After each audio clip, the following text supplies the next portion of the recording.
Are we good on sound? Okay. Yeah, great. Okay. Let's all imagine for a moment that we've fast forwarded thousands of years into the future. All of Earth's ice has melted. Sea level is 240 feet higher than it is today. We're sitting here on the peak of Capitol Island, and everybody's going to be kayaking home from this event. But how realistic is this picture really? This isn't something that we're going to see in our lifetimes, or in our children's lifetimes, or even in our grandchildren's lifetimes. However, we have seen measurable sea level rise in Seattle in the past several decades, and we'll continue to see sea level rise here in the future. Recent estimates predict that we will have anywhere from 13 inches to 50 inches of sea level rise right here in Seattle in the next 80 years. If we have a major storm, we could have up to 88 inches of sea level rise above current sea level. Sorry, I'm very nervous. Above current sea level. So that 13 to 50 inches is a really big spread. And in order to narrow that down, we need to know more about where that water is coming from. Sea level rise comes from a mix of factors. It comes partly from the slight expansion of water as it warms. Some of it comes from the melting of small mountain glaciers like we have in the Cascades or in Alaska or in the Himalayas. And some of it comes from large ice sheets that are in Greenland and in Antarctica. The physics of warming water and melting small glaciers are fairly well understood, but large ice sheets have a lot of complex processes that interact in ways that make it hard for us to predict what they're going to do in the future.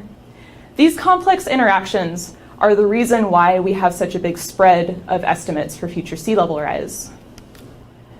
But underlying these complicated interactions, there is a fundamental concept, and that is whether or not these ice sheets are in balance. Ice sheets behave a bit like a bank account. They get bigger when you get paid, and they shrink as you spend money. And if your income and your spending are pretty similar, then your bank account balance will stay about the same. If you're good at saving money, your bank account will grow. And if you spend too much or don't make very much money, then your money will slowly dwindle away. Ice sheets also try to maintain an account balance of ice. Snowfall is their payday, and their balance decreases when they melt or when they break off and form icebergs. And the combination of these factors determines the account balance of the ice sheet. There's another factor that also influences the ice sheet balance, and that is how quickly that ice is moving through the ice sheet. This is a movie from NASA that shows the speed of ice flow across the surface of the Greenland ice sheet. Speed is represented both by colors and by arrows. Reds and oranges with very small arrows represent regions where ice is flowing only a few feet per year. Areas where it's blue with longer arrows are regions where ice is flowing a few hundred feet per year. And the fastest areas of ice flow in purple or magenta are moving upwards of a mile or two per year. You might notice as we fly around Greenland that the ice in the center of the ice sheet is moving very slowly. And as it flows towards the coast, it speeds up. It forms these narrow, very fast-flowing rivers of ice that we call outlet glaciers. These outlet glaciers are anywhere from a mile to up to 60 miles wide where they reach the ocean. My research focuses on these outlet glaciers. These outlet glaciers form a critical connection between the ice sheet and the ocean because outlet glaciers are where ice breaks off and forms icebergs. They're how an ice sheet loses, part of how an ice sheet loses ice. I'm focusing here on a glacier called Jakobshavn because it's one of the largest and fastest flowing glaciers in all of Greenland. It averages over 100 feet per day of flow throughout the year. It also creates a lot of icebergs, so the iceberg that sank the Titanic probably came from this glacier. Now, most people don't spend a lot of time looking at rainbow maps of ice flow, so I'm going to give you a different, more familiar perspective on this glacier. This is a photo that was taken from an airplane of Jakobshavn a few years ago. And in the lower right of the photo, we have the ocean with lots of icebergs and smaller bits of ice floating on it. In the left of the image is the glacier itself, and crossing diagonally through the center of the image is the ice front. It's at least a few miles wide in this image, and it's about as tall as the Space Needle. So this is a huge, huge body of ice.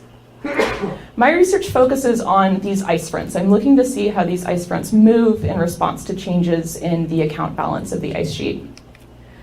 I work to pin down the timing of change in these outlet glaciers in Greenland.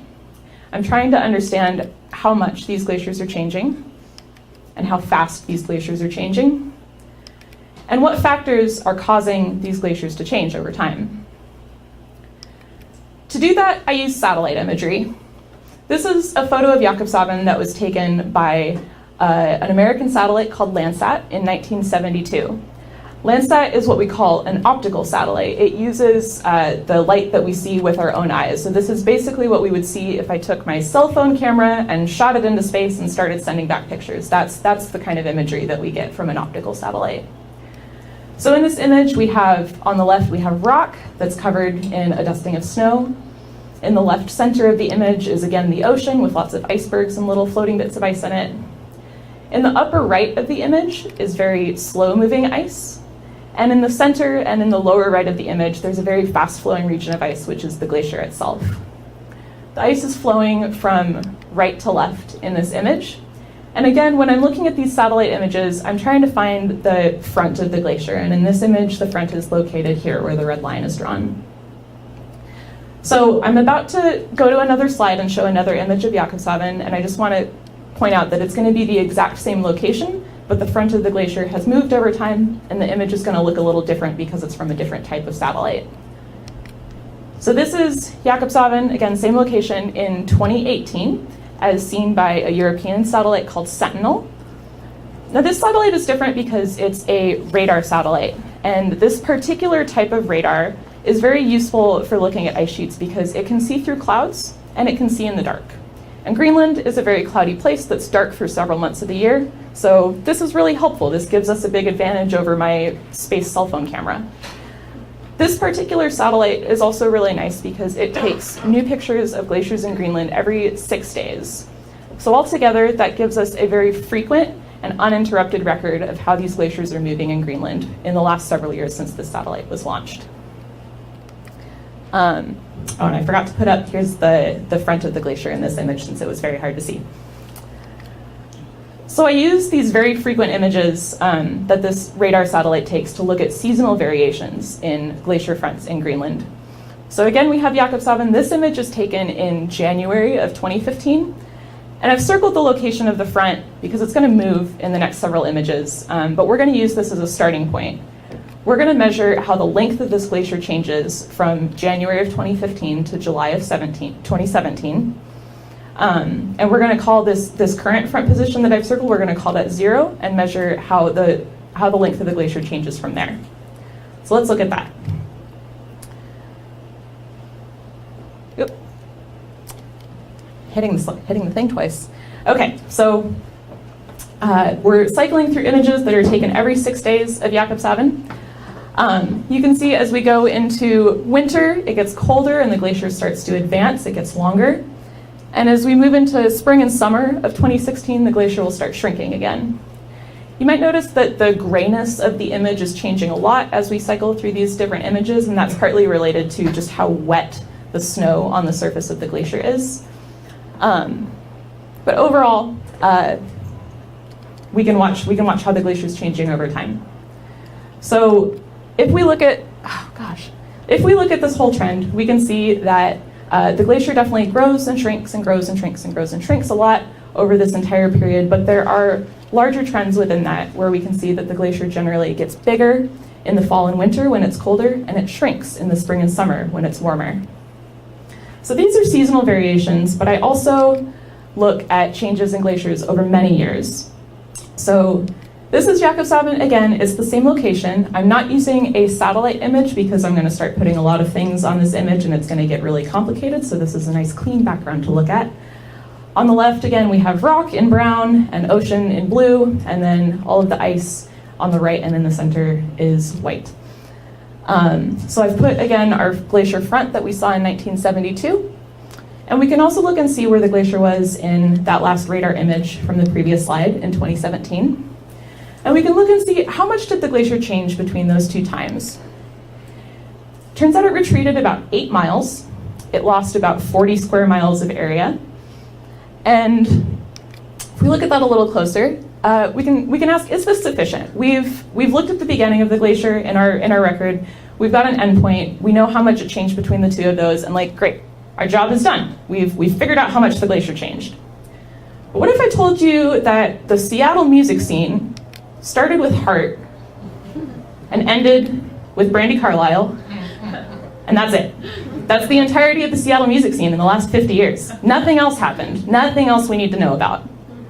I think most people would argue that that is insufficient, and we should probably dig a little bit deeper into the history here. So let's go back to Jakobshavn, and let's look at 45 individual years of change in this glacier. So we've got our 1972 front and our 2017 front that we saw before, but let's fill in the gap in between those. These are the front positions of Jakobshavn for every year from 1972 to 2017. Let's put a familiar perspective on this, the city of Seattle, and let's rotate it so it's a more useful orientation. So the entire range of front positions of Jakobshavn Glacier in the last 45 years is comparable to the length of the city of Seattle. It's about a 13-mile range from the very farthest front position and the most back position. So we can look at those area changes again. Okay, and look in more detail at the history of what's been happening over time. So in the first couple decades, the 70s and the 80s and the early 90s, the front position wiggled around a bit, but it mostly stayed in the same spot. But in the mid-90s, it retreated really fast and really far. But then in the early 2000s, it stopped retreating. It kind of stabilized, and it's pretty much been wiggling around in the same further back position for the last several years. So we can look at this again and say, is this sufficient? We've looked at Jakobshavn every year for the last 45 years. We've figured out how the area is changing. We know where it's been. We know in much more detail where it's been. We've got our Heart and our Brandi Carlile, and we also found Nirvana. And like the grunge scene, this glacier declined in the mid-90s. So that's it, right? We've figured out the history of Seattle music or of our glacier, and there was no music ever anywhere else in the world in the last 50 years, right? That's it. That's our story. I think that's still insufficient. We've had a lot of other genres and bands and other cities and countries that have created music, and we should probably look deeper into that history as well if we want a fuller picture of what's going on. So to that effect, I've built the largest ever data set of glacier fronts in northwestern Greenland. I've looked at 92 different glaciers, including Jakobshavn. They're noted by the large blue dots in the northwest corner of Greenland in this map. I've looked at them once per year for the last 45 years. And in doing so, I have made over 3,500 individual measurements of glacier front positions. So the verdict is these glaciers are shrinking. They were shrinking a little more slowly in the 70s and 80s, but in the 90s, in the mid-90s, they really started shrinking much more quickly. So this graph is showing the total combined area of all of these glaciers in the last 45 years and showing how that has changed over time. So we can see they started shrinking a lot more in the mid-90s. Overall, they've lost about 500 square miles of area in the last 45 years, which is comparable to the size of, say, Mount Rainier National Park plus another half of Mount Rainier National Park. So that's a huge area that's lost just in northwestern Greenland. So clearly, our glacial bank account is out of balance. So my next job is to figure out what is causing this glacier recession. Could it be increasing air temperatures that are causing more melt all across the surface of the Greenland ice sheet? Or could it be increasing ocean temperatures that are melting the fronts of these glaciers and eating into the interior of the ice sheet? It might also be sea ice and icebergs. So we saw in some of these satellite images that there are lots of icebergs sitting in the water directly in front of these glaciers. And if that freezes up in the winter, then that can effectively act as a plug that keeps the glacier from losing quite as much ice for part of the year. It's probably a combination of all of these factors, and there might be something else involved as well.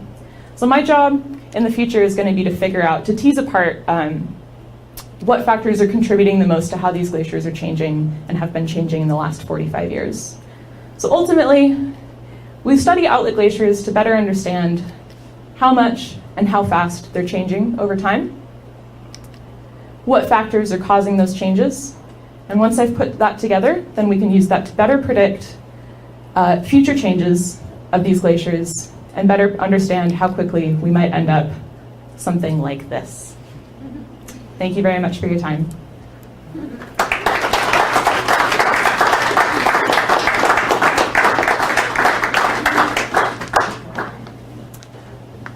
I can take some questions. Yes? I was wondering how good of a proxy land area, as measured by outlet glaciers, or glacial area is for glacial volume, because theoretically you could have faster flow in the same edge and have decreasing volume internally. Okay, so the question was how useful measuring area lost is versus measuring the volume of ice lost, which is a more direct measure of how much water is going into the ocean. So I'm looking at area right now because that is the easiest number that I can get out of the maps that I make, and I'm working on getting length changes as well. Volume is a little trickier to calculate because in order to know the volume of ice lost, you need to know how thick the ice is in different places. We use radar, a different kind of radar from the satellites, to figure out how thick different parts of the ice sheet are, but we don't have a very high resolution record of that, so it's a little tricky to figure out exactly the volume of ice lost using my methods. But there are other methods that people can use, like gravity. People can look at gravity changes in the ice sheet to see how much mass has been lost. Yes? Taryn, that was a great talk. Oh, thanks. I am curious about how you see Jakobshavn kind of flatten out, and then but the overall trend is to go down. Do you think that's the geography, or what do you think makes some glaciers change their patterns against the overall norm? Okay, so the question was, Jakobshavn has overall retreated but flattened out more recently, and why does that happen, and is that different with different glaciers? Am I getting that right? Yep. Okay. So there's some other factors that I didn't talk about. One of them is the shape of the ground that the glacier is sitting on, basically the shape of the valley that it's flowing through. And without going into a lot of details on the map, basically, if glaciers get stuck on a high point, they can stay on that point for a while and not retreat or advance very much. But if they get knocked off of that high point and go into a low space in a valley, then they can retreat really fast. And so I think that right now Jakobshavn is just kind of sitting on a high point. I believe that's correct. It's been in the news a ton recently in the last week or two. There was some big media flurry about oh, this big glacier is advancing, and I'm looking at it, I'm like, okay, a little bit, but okay. Yes. Have you been to Greenland? I have. Oh, go ahead. You have not? Well, I have a couple follows up. Okay. Do you want to go? And do you think if you went, it would change your perspective on what you are studying or why you want to study?